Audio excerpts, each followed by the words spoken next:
Cuando pensamos en una emergencia en un colegio, casi siempre lo primero que nos viene a la cabeza son los primeros auxilios. Pero, ¿y si la pieza clave para que todo salga bien no estuviera solo en la técnica, sino en cómo nos comunicamos y cómo nos organizamos? Hoy vamos a ver por qué, bajo presión, un equipo bien coordinado es mucho más que la suma de sus partes. De hecho, la pregunta que nos va a guiar es precisamente esta. ¿En una emergencia escolar hay algo que sea más decisivo que los propios primeros auxilios? La respuesta para muchos es sorprendente. Y la respuesta es el sistema. Claro que la habilidad individual es importante, pero lo que de verdad va a marcar la diferencia entre una respuesta caótica y una eficaz es que el centro educativo actúe como un único organismo, bien coordinado. Esa es la clave, el sistema. Muy bien, pues esta va a ser nuestra hoja de ruta. Primero, veremos por qué hay que mirar más allá de la técnica. Entenderemos el centro como un sistema. Después descubriremos una herramienta súper práctica, el checklist operativo. Aprenderemos a comunicar de forma clara con el modelo SBAR, veremos cómo la estructura nos ayuda con el estrés y por último, cómo cerrar bien todo el proceso. Empezamos entonces con la idea principal. En una emergencia, lo ideal es que no actúen personas por separado. Lo que tiene que activarse es un sistema que ya esté preparado. Y creo que este contraste lo deja todo muy claro. Por un lado, si cada uno va por su cuenta, lo normal es que haya desorganización, retrasos y errores.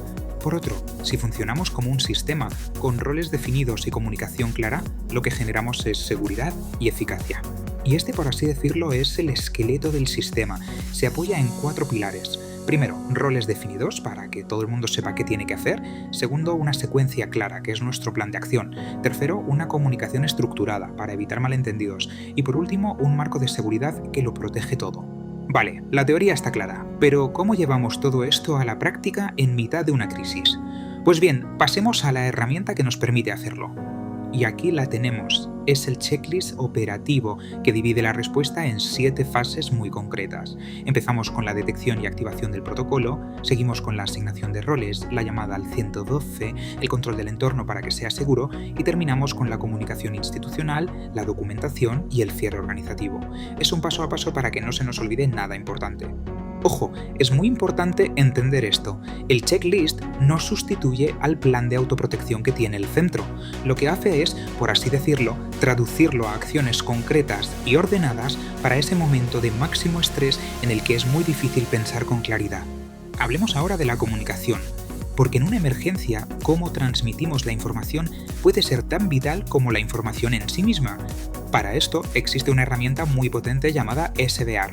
Nació en entornos como la aviación o la medicina y su objetivo es muy sencillo: eliminar la ambigüedad, asegurarse de que el mensaje importante se entiende perfectamente a la primera. Si lo adaptamos al entorno escolar, SBACR nos da 4 pasos muy claros. S de situación, qué pasa, dónde y a quién. B de background o antecedentes, solo el contexto que sea relevante. A de assessment o valoración, lo que estamos viendo, sin hacer diagnósticos. Y R de requerimiento, qué necesitamos, de forma clara y directa. Y fijaos en este ejemplo práctico. En lugar de una llamada nerviosa y desordenada, tenemos un mensaje claro, corto y directo. Le da al operador del 112 toda la información que necesita en muy pocos segundos. Es la diferencia entre la confusión y la acción. El cambio es radical. Pasamos de la improvisación y los malentendidos a un sistema que nos da estructura, nos da claridad y sobre todo que facilita que se tomen las decisiones correctas de forma inmediata. Claro que todo esto suena muy bien sobre el papel, pero en la vida real hay que contar con el estrés, así que vamos a ver cómo estas herramientas nos ayudan a gestionar precisamente el factor humano. Porque el estrés no es algo que podamos elegir, es una respuesta del cuerpo y puede provocar lo que se conoce como visión de túnel. ¿Qué significa esto? Pues que el cerebro se obsesiona con un solo detalle, se olvida de pasos fundamentales como llamar a 112 y nuestra comunicación se vuelve un caos. No es falta de capacidad, es pura biología. Y en ese estado es muy fácil caer en las trampas típicas de la comunicación en crisis. Mensajes que no se entienden, pensar seguro que ya ha llamado otra persona, dar muchísimos detalles sin importancia o simplemente transmitir pánico en lugar de calma.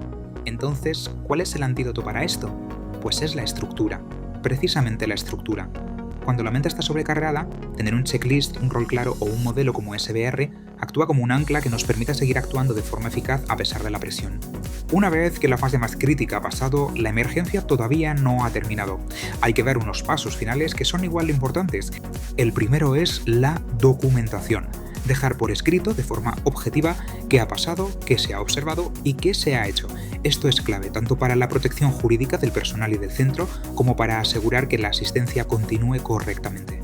La regla de oro es hechos, no opiniones. Y esta misma regla se aplica al hablar con las familias. La información tiene que ser clara, coordinada siempre desde el centro y proporcional a lo que sabemos. Nunca hay que adelantarse con diagnósticos que no nos corresponden. Se trata de informar, no de alarmar. Y con todo esto llegamos ya a las conclusiones clave. La primera idea con la que nos tenemos que quedar es esta. En una crisis, la comunicación no se puede dejar a la improvisación, necesita un plan.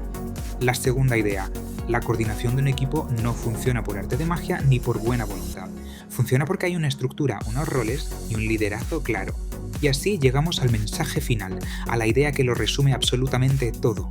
La seguridad y la eficacia en una emergencia no dependen de un héroe o heroína individual, dependen de la fortaleza de un sistema que se ha preparado.